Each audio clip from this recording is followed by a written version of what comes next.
I think what this did for most people is it just opened up possibilities. I think with Ron, with Megan, with Garrett, with Eric, I think for most people sitting in this audience, it just helped them realize there are so many possibilities out there I don't even know. I don't even know what they're even about, but this is something new that could help me to achieve my dreams and achieve my goals, which I think was awesome.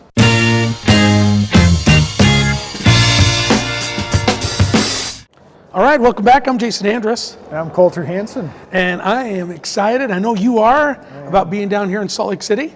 What a great day, oh my word. Like, we're here at the Hyatt Regency. What a beautiful venue. Beautiful. I love Salt Lake City. You know, they've got class, and they've invited an awesome event here. And the Hyatt Regency is a newer hotel, I believe, within just the last couple of years. I mean, even on Google, it's like, it's under construction. Yep. And I'll tell you what, the rooms are huge, and the lobbies are grand. The restaurant's great. We ate at the restaurant today, and the people that work here, they're over the top. It's been a really, really good experience. We've done these events all over the country, and this has been a good one. Yeah, I totally agree. So what, I guess, let's run through today and like what our highlights were. We heard from Ron Williams, we heard from Garrett Gunderson, Megan Christensen, and then Jason Nedrow. What a cool lineup. Yeah. A bunch of motivation, and talking about investments and real estate and mindset and leadership and vision and, where you're headed financially, from an economic standpoint.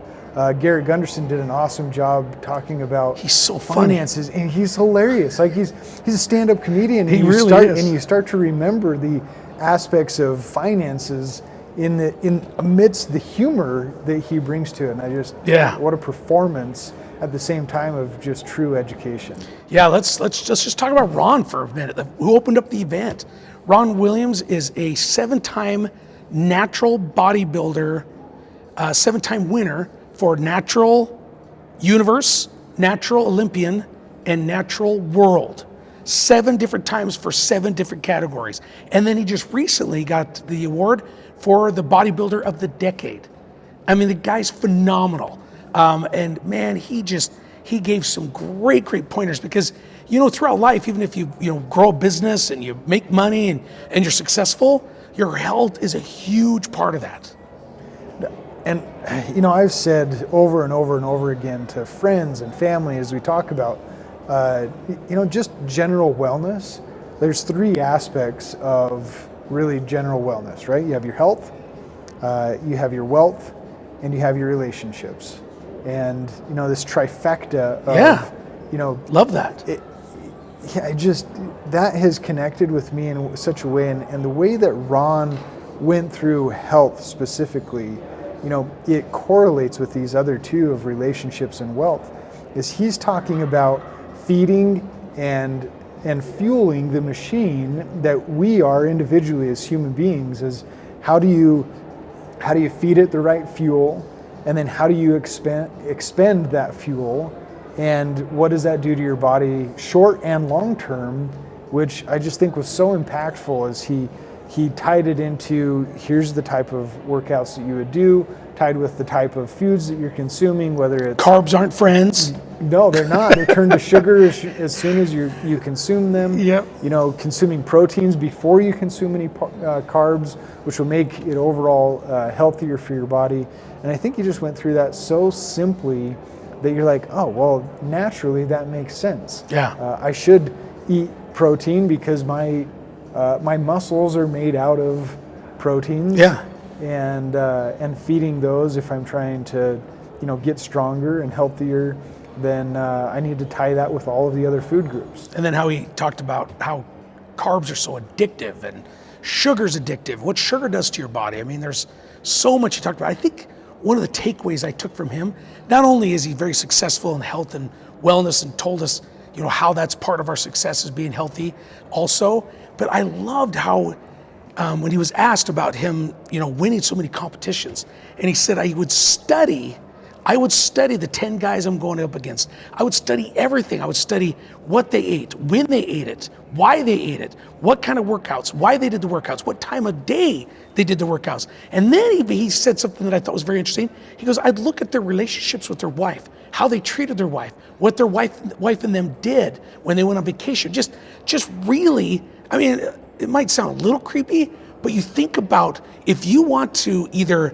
win your competition or you want to excel at something somebody else is successful about, man, if you can copy and figure out what they're doing and then take it either to another level or copy what they're doing, I think that's where that goes along with that whole saying of success leaves clues.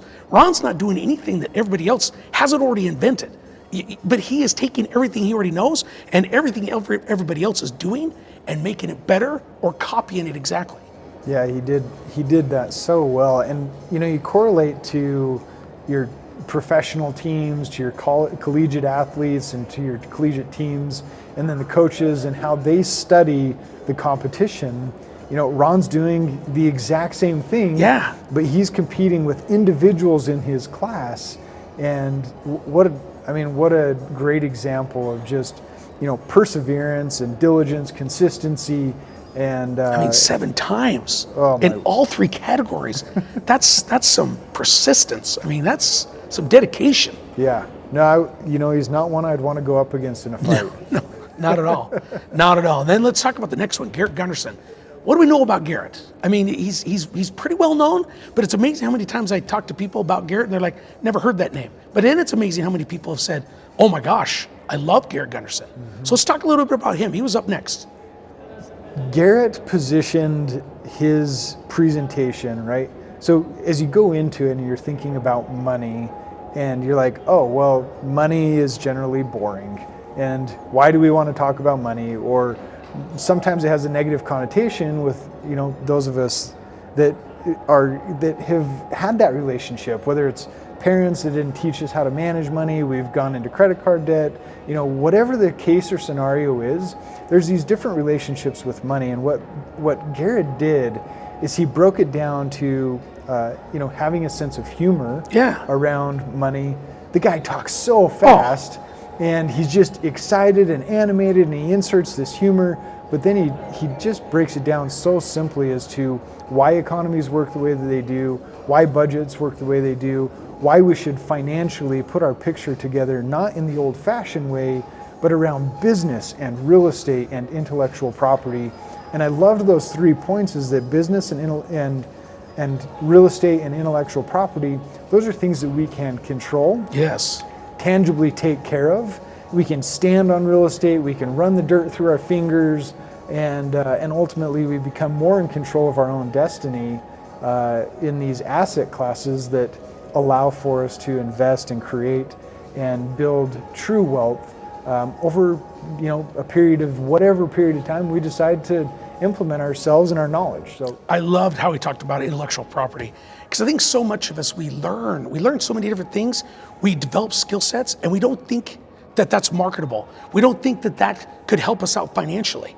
But so many people out there, the biggest millionaires and billionaires you can find out there, their worth is their intellectual property. It's their skill set. Mm-hmm. It's what they know. It's the relationships they have. It's their drive. I mean, that's everything. I mean, it's one thing to work for somebody, or it's one thing to have a degree or whatever else, which is fine. I'm not saying anything about that, but it's different when you start a business and the success is starts and stops on you and what you know and what you go out and do.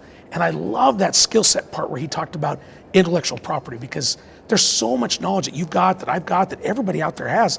And if there's a way you could market that, if there's a way you could push that, that's huge. That's huge. Not only, tangible assets, but intellectual assets. I didn't even think about that. I mean, I think about all the knowledge I've got in my head. Some stuff people want to know, some stuff people don't want to know. but still, I think, man, there's got to be people out there all over the country that have this knowledge base that they could figure out how to market it. They could make some great money. No, and they absolutely could. And I think the inspiration around us doing this right here is in creating content and talking about business and real estate, and this is the intellectual property that we're offering. Yeah, there you go. I love that. And providing to the world to say, hey, you know what? We've learned a few things, And this is a way of us serving and giving back and sharing of our time. Just spent the last 90 minutes trying to set up the camera equipment and make sure that, everything's all put together. And, shout out to Ryan, who's doing an excellent job. Definitely excellent job. That's happening. You got to have a team. You got to have people that you can rely on and that take care of you and you take care of. And ultimately, the creation of this type of content, we're not sure how this serves us long term, but at the end of the day, if somebody connects with the idea of whatever strategy we have implemented ourselves, introduced to our audience, and then they go and implement and apply themselves, they've created a power through their knowledge because they've applied that knowledge. Love that. It's amazing what inspiration will do for you. It's amazing what inspiration by just one idea at an event like this will do for you in your thinking. I remember going through events like this and taking 4 or 5 pages of notes that had nothing to do even with what I was learning, but it was opening up my creative juices of things that I want to accomplish, things that I'm thinking about, things that they're coming up with that I'm like, wow, that's a great idea. But then I take that idea and just roll with it. And it's amazing. So that whole presentation with Garrett was just phenomenal. Yeah, and speaking of, getting the creative juices flowing and the conversation and how, you connect with the content and the aspects of success that connect with you. I loved how Garrett described the way that he creates content. It's not based on other people's content. Yes. It's not based on, somebody else's ideas or their books. And, he talked about this indoctrination versus a personal, professional understanding of your personal world, your family, then maybe community, then maybe world, right? But the focus for him is, what does it do for him personally? What does it do for his family? And is it something that he would offer to anybody else, having focused on self and family? Yeah, love that. That makes him real, Yeah. Because he gets up there, he's a polished presenter, and it just makes it real when he brings up that type of thing. So that's great. So I need to go on more long walks. There you go. And cold plunges. And cold plunges and talking in my head. What was the other thing he did? Sauna. He did sauna every morning, cold plunge, wrote in his journal, 5 things he learned. I don't know, it was awesome. Yeah. So let's talk about the next presenter. So we had lunch, which was great. Nothing to really report there except for we all ate. But after lunch, we had a lady named Megan Christensen. Now, I don't know if you were blown away with her at all, but her presentation was phenomenal. Let's talk about her a little bit. It really was. You think about the barriers that we experience as business owners, as even as individuals. Like, what are we talking about? And what creates for us? Like, if we have no money, or we have no credit, or we have resources that we feel like we're lacking. What Megan introduced was the financial aspect of creating your personal portfolio, your personal profile, and your fundability score. Love that. That says, that's a word I didn't even know even existed until today. No, and what a creative, definition of like, I am fundable. Yeah. And to even think about that somebody has business credit. Number one, I've heard about it. I get phone calls all the time like, hey, you already pre-approved for $500,000. I always hang up on them. But she talks about these people are just out there. They really don't have anything to offer you. They're just trying to get your name, number, and whatever else. But what she talks about is taking somebody and how to position yourself so that you can get your fundability score up, which you can be funded on your business and be funded on a, what you call it? Not non-recourse. It was without being on your personal credit. It was personal guarantee. Without the personal guarantee. Without personal guarantee, just on your business. And she was talking $30, $50, $100, $250,000. And then while you help your fundability score go up, you could qualify for SBA loans and other things that you probably haven't even thought about when you're out there thinking about either starting your business or take a business to a new level. That's what blew me away. Yeah, and this separation of personal and business type credits, we talk about, or we always are thinking about ourselves personally. I have to come up with the money. I have to figure out where it's coming from. I got to have it in the savings account, or I got to put it on my own credit card. what this has done is it's created this separation of I can manage my personal finances and they can be here. And then anything related to creating personal wealth is created in a business. And she says, set up your structures, go get your EIN, make sure that you're registered with the state. Make it legitimate. Do your articles of incorporation, go get your separate bank account. Go through the process of saying, I live my personal life, the business is its own entity and it has its own structure, and start the time clock of I'm in business. And this business is legitimate. And then you can go and get funding and you can go and create its own profile, its own life of itself to say, I can go and get that $30, $50, $100, $250,000 in credit that can go and invest in real estate or intellectual property or in another growth aspect of the business, whether that's computers and technology and that help set an office help your business, or you're going to Home Depot and you're trying to fund what is next in a fix and flip. Like, those are the things that are impactful to a business if they can start to pull funds in and allow for them to grow their business in a totally different way. What a huge tool too.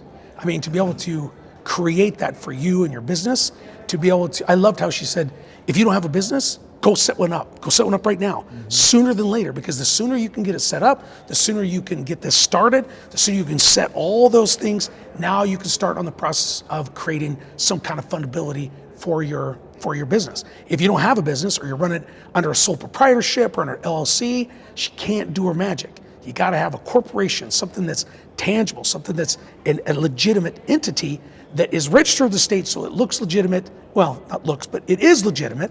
I don't want to get into pretending, because it needs to be legitimate so that she can legitimately get you some funding for your business.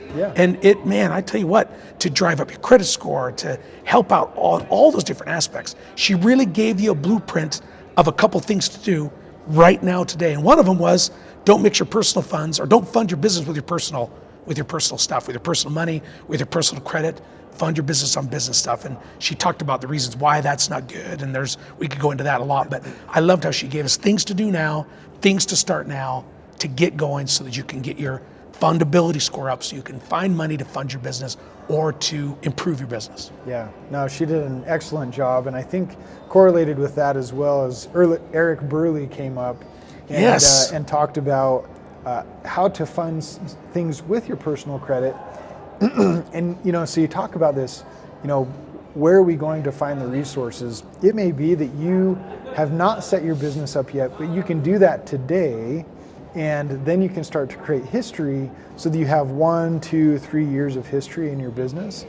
And the more history you have, the more you're able to create inside of that business and be able to get credit because you've created credibility inside of that entity.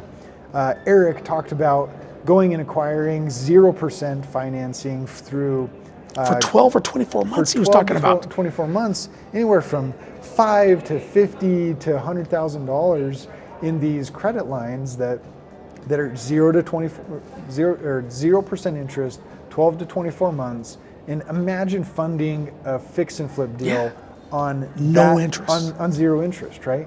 Now you can be the guy that come to a deal with $20,000, $50,000, and you can start to structure that to where you can buy your first home, you can buy your 10th home, you can buy your 100th home. Yeah. I think what this did for most people is it just opened up possibilities. I think with Ron, with Megan, with Garrett, with Eric, I think for most people sitting in this audience, it just helped them realize there are so many possibilities out there I don't even know. And I don't even know what they're even about. But this is something new that could help me to achieve my dreams and achieve my goals, which I think was awesome. And then the next speaker, Jason Nedrow, man, the guy just drove it home on why education is so important. And mostly just education and empowering yourself to learn something and then take that knowledge and put it into practice.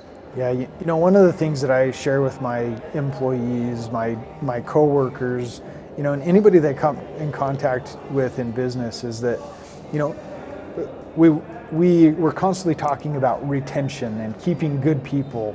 And one of the things we talk about is, well, well, what if you train your people and they leave?